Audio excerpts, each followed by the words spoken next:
Waduh, kok pakai acara dorong-dorongan gitu sih? Kan bisa dibicarakan baik-baik sambil ngopi mungkin pemirsa.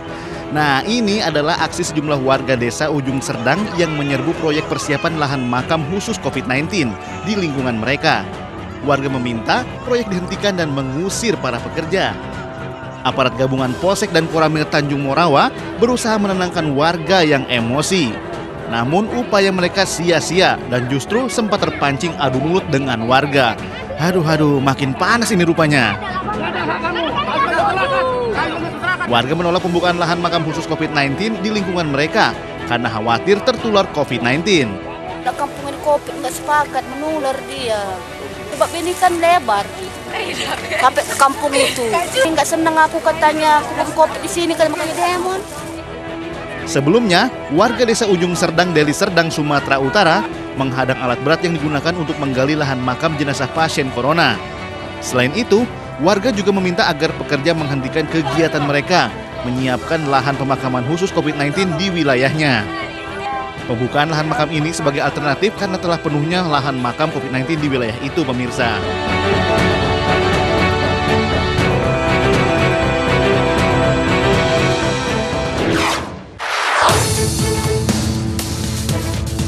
Selanjutnya masih seputar lahan pemakaman khusus COVID-19 yang terancam penuh di Pondok Rangon, Jakarta Timur, pemirsa. Hingga akhir Agustus lalu, petugas pemakaman khusus COVID-19 di TPU Pondok Rangon mencatatkan rekor. Mereka memakamkan 36 jenazah pasien COVID dalam satu hari. Sudin Kehutanan Jakarta Timur mengatakan, bila lonjakan pemakaman terus meningkat, maka lahan yang ada di Pondok Rangon ini hanya bertahan 1 bulan ke depan. Saat ini, di TPU Pondok Rangon sendiri tinggal tersisa 1.100 lubang saja. Sebelumnya, pemerintah di sejumlah daerah telah menyiapkan lahan makam khusus untuk memakamkan jenazah pasien COVID-19. Lahan makam khusus ini telah sesuai dengan protokol WHO. Namun, tingginya angka kematian akibat COVID-19 di Indonesia membuat lahan makam khusus ini mulai terisi penuh dalam kurun waktu 6 bulan. Bila tak segera ditanggulangi dan ditekan, kasus kematian akibat COVID-19 akan menimbulkan krisis lahan makam khususnya bagi jenazah pasien corona.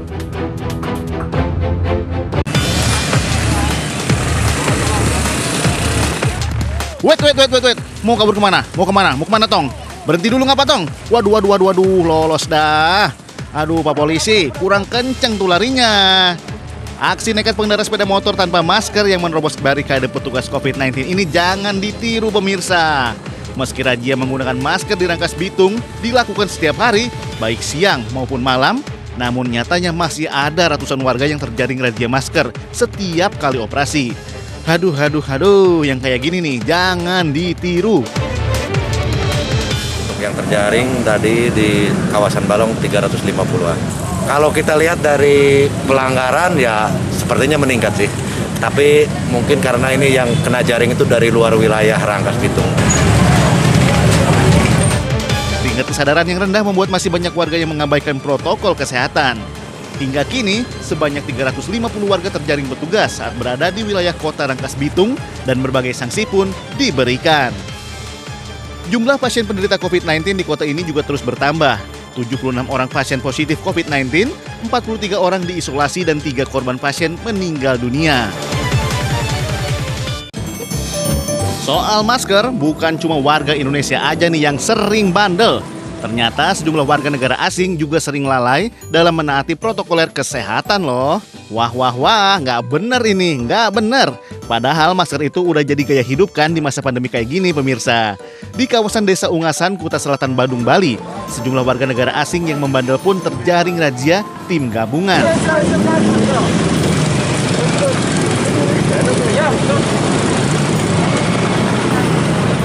Celakanya lagi, meski jelas-jelas melanggar aturan, masih ada juga wena yang nolak saat diberi sanksi. Salah seorang turis bahkan sempat beradu mulut dengan petugas yang terpaksa mencabut kunci kendaraan karena si turis berusaha kabur.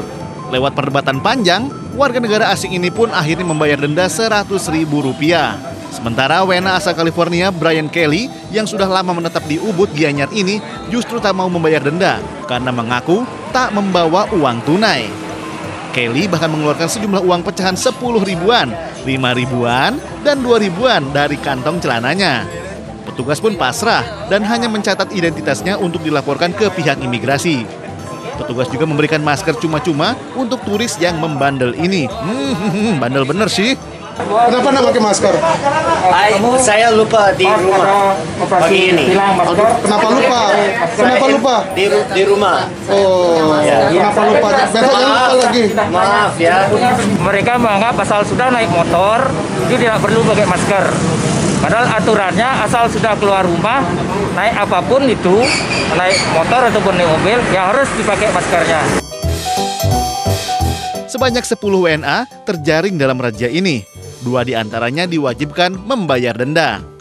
Razia ini selanjutnya akan terus digelar sebagai salah satu upaya memutus penyebaran COVID-19. Waduh, itu yang dirazia sampai ada yang kabur gitu ya. Padahal kan cuma disuruh pakai masker aja loh. Kalau misalkan tadi ada yang ngebut-ngebut demi menghindari razia gitu kan malah masih bisa membahayakan nyawa loh pemirsa. Padahal ya namanya kasus corona di Indonesia ini sudah tembus di angka 200.000 loh. Wah, semakin mengkhawatirkan deh makin kesini. Saya aja sebenarnya nggak protes nih kalau misalkan disuruh pakai face shield, karena saya tahu ini sebenarnya untuk keselamatan diri saya dan juga orang lain di sekitar saya, supaya kita tidak saling menularkan virus penyakit. Penting banget kan? Dan ingat, corona itu nggak pandang bulu, karena atlet-atlet aja bisa kena. Salah satunya nih ya, ada bintang sepak bola tim nasional Prancis yang terkonfirmasi positif COVID-19. Dan berikut informasi selengkapnya, hati-hati.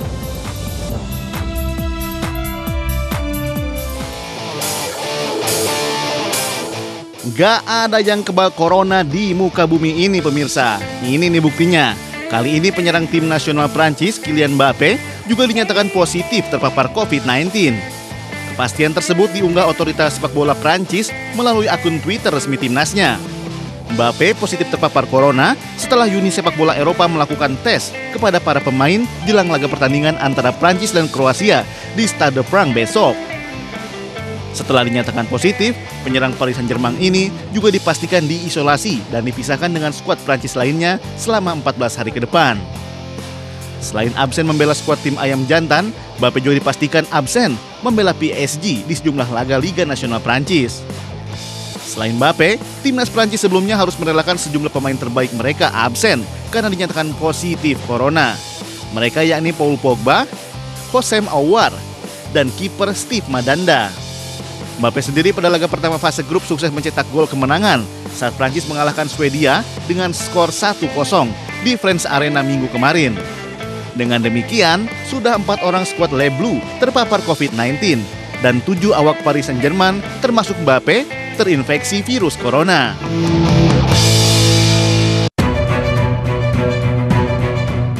Nah pemirsa, saat ini negara-negara maju seperti Rusia dan Cina masih terus berlomba mengembangkan vaksin corona. Bahkan Rusia dan Cina sudah mulai menggunakan vaksin hasil uji coba jauh sebelum penelitian jangka panjang selesai. Sementara beberapa negara masih mengajukan proposal untuk menyeragamkan prosedur otorisasi. Institut Gamaleya yang berbasis di Moskow, Rusia, mengklaim vaksin Sputnik V buatan mereka cukup untuk merespon kekebalan sekaligus menahan infeksi yang disebabkan COVID-19.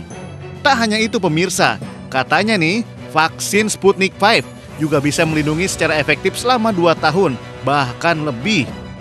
Sebagai pembuktian, Menteri Pertahanan Rusia, Sergei Shoigu dan Wali Kota Moskow, Sergei Sobyanin, ikut dalam uji klinis vaksin Sputnik V. И для того, чтобы придать тонус моим коллегам, самому быть уверенным, что у нас вообще открылось окно возможностей в этой ситуации, что у нас действительно в России появилась хорошая наша отечественная вакцина, я принял решение, коллеги из института. Sementara itu dari Jenewa, Swiss pemirsa, Organisasi Kesehatan Dunia WHO menyatakan tidak akan merekomendasikan vaksin COVID-19 apapun sebelum teruji aman dan efektif. Vaccines on COVID-19, we have a good number of promising ones. They will only be used when they're found to be effective and safe. That's what I would like to assure the world. And as Soumya said, this will be done by WHO and local authorities. As to the anti-vax movement, they can build narratives to fight against vaccines, but the track record of vaccines tells its own story. And people should not be confused by a movement, anti-vax movement.